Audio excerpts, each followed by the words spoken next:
We'll stand with the brick between our feet for a moment, okay? That's it.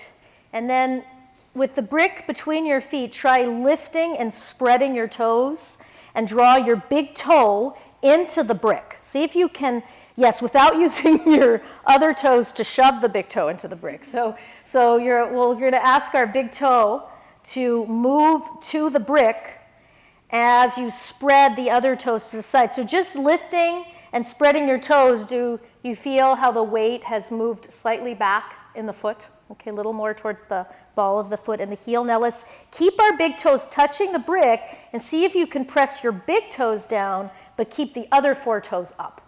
You can look at your feet because sometimes that helps connect the mind to the feet. So keep your other, and then lift them back up again, all toes. That's it, and then pull them into the brick. Good. And then take just the big toes down, keeping the other toes up, but keep the big toes pressing into the brick. Great. And then lift the big toes up again. That's it. Now see if you can take the other 4 down and keep the big toes up. Good. That's it. And then keep the other toes spreading so the big toes are up and the other 4 are down. Can you maintain that spreading of the feet? That's it. Spread the toes. So it's so interesting what can happen to our toes. And then big toes up, other 4 down. Yeah, reverse it. Go back and forth. So it's just, yes, brain to toes. Toes to brain. Okay. So what happens when we wear shoes a lot is that we can have muscle atrophy in our feet. Okay, so this is one of the things that is a risk factor for falls. One of the first big risk factors for falling is muscle atrophy. And it starts right at our feet. We start wearing shoes, we're walking on flat surfaces, and we're not working our feet the same way. So if you just, they're lengthening, that's better. These don't work. They haven't for years. Well, we're just going to keep trying, right? Okay, so sometimes what happens is we'll see the toes start to curl. So shift your weight forward for just a moment and notice what happens to your toes when you lean forward. Do you feel how they press into the floor? They contract to send you back.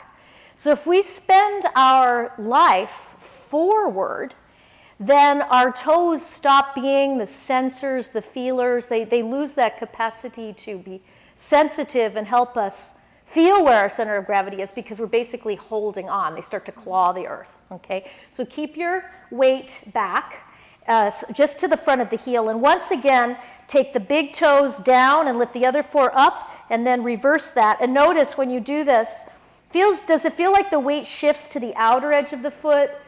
Yes, when you take the 4 down, that's it. And then to the inner foot when you bring your big toes down, right? And then shift it. And then see, even when your big toes are up and the other 4 are down, can you keep the big toe mound pressing, even though the big toe is up, so that you're not rolling to your outer foot to get the big toe up? That's just a little more, these are little just foot games, ways to play with your toes. And then reverse it. In the peace of quiet of your own home, every day just give yourself some toe games. Yeah, you might. Yeah, so keep looking at your feet and asking your foot, because the body will try to compensate to, if one part isn't working, then we'll just try to go recruit this other part to do it. Like when you do abdominals, sometimes you try to use your throat. Have you ever done that? Okay, now let's try this. Let's leave that, and we're actually going to stand on our brick, but just on one foot, okay? Yes, that's it. And then because the brick is not so big, okay? So see what happens if you lift your toes of your right foot. You can keep them down, but make sure they're liftable. Because if you can't lift them, chances are you're shifting the weight forward. That's it. So you're able to pick that other foot up. Can you dorsiflex or pull the toes of your left foot, Susanna, towards your knees so that the foot comes off the floor? Good. All right, and then step down and try your other side. So we're just standing on a brick and on one leg. That's it. And then make sure your left toes are liftable. Can you lift your left toes? Mary? Yeah. That's it. Are you breathing? Okay. And step down. All right. Now we're going to try this again. So let's step up with our right foot and put your hands on your outer hip area. And we're going to take this left leg and we're just going to move it to the side. Try not to shorten the side of your waist when you take your leg to the side.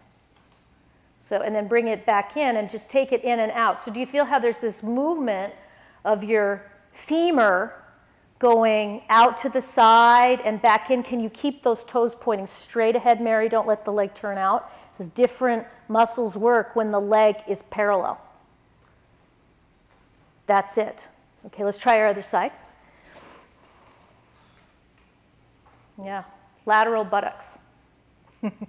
So here we have these buttocks on the side. So have your hands on your outer hips and then go a little slower. Go a little slower so you can feel how when you take your leg to the side, there's activity in that outer right hip, isn't there? When you take the leg out to the side, you feel that. Hold it there. Okay, now bring it back in. Take it out one more time. So we're moving our femur in the socket, right? Away from the median line, towards the median line. Okay, now step down. Now we're going to use the same muscles. You were using them anyway, but more deliberately on the leg that we're standing on, because this is often what we do when we're standing on one leg. So if I were standing on the floor, I'd be like this. If I'm doing tree pose, I'm like that. Do you see how? And I could stay here for quite a while, but it's not necessarily, it's an adaptation that's not necessarily a good thing, okay? Because I'm overstretching this area and changing the way that the load, the weight of my body is borne through the bones of the legs.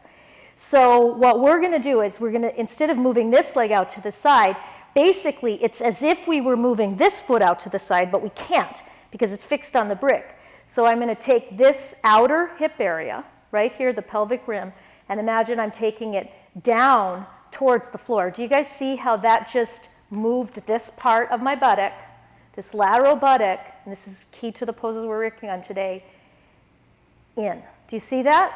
So the pelvis, instead of swinging to the side and this side of my pelvis dropping down, when I engage this lateral buttock, it lifts my pelvic region up. Do you see?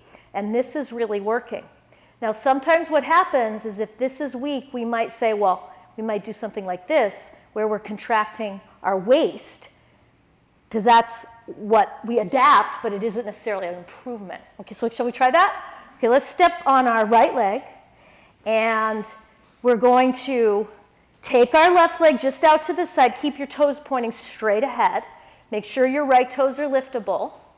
All right, so now we're going to, it's like, imagine that you're going to take your right foot towards the windows, which you can't because you're standing on the brick. So move your outer right side of your pelvis down as if you could take it down to that heel. And then let it go. Then let it go. Let your hip go out to the side. Let the left foot come down a little bit. And then re-engage. Put your hands, Mary, instead of on your waist, right on your outer buttock. And then let your right hip go out to the side. Yes. And then press from the outer hip down to the heel so you feel like that lateral buttock is working without leaning to the side, because that's different. And then let it go out again. This is work. And then press from your outer hip down to your heel. That's it. Good. And let's come down. Release, come down. Let's try our other side. Did you feel some activity? Yes. Great, great. This is like you could just do this every day. Because it puts a spotlight on a part of our body that we can easily compensate and use other things, and this just gets weaker, and this is muscle atrophy. And again, that goes to, it affects the way that we're bearing weight, it affects our bone mass, it affects how we're loading the joint, loading the bones of our legs. So we want to get this lateral buttock to engage so you're really standing up on top of that femur rather than sinking into the joint. Can you guys see the difference? So sinking, compression, so I come up, and there's a very different feeling. And mostly there's a different state of attention. Okay, so let's try our other side, because the body can be really different from right to left. You might have one leg that really understands this, and another side that's challenged. So Make sure your toes are liftable. That's one of the benefits of the brick being on the small side. And then pull your right toes up. So it's as if you're doing Tadasana, but you just happen to be on one leg. And then keep your hand on your lateral left buttock and let that hip release out to the side. And you'll feel that it's kind of stretching, right? And the right side of your pelvis comes down. Now press from that outer left hip down to the heel so you can feel, yes, the right side of your pelvic floor actually lifting up.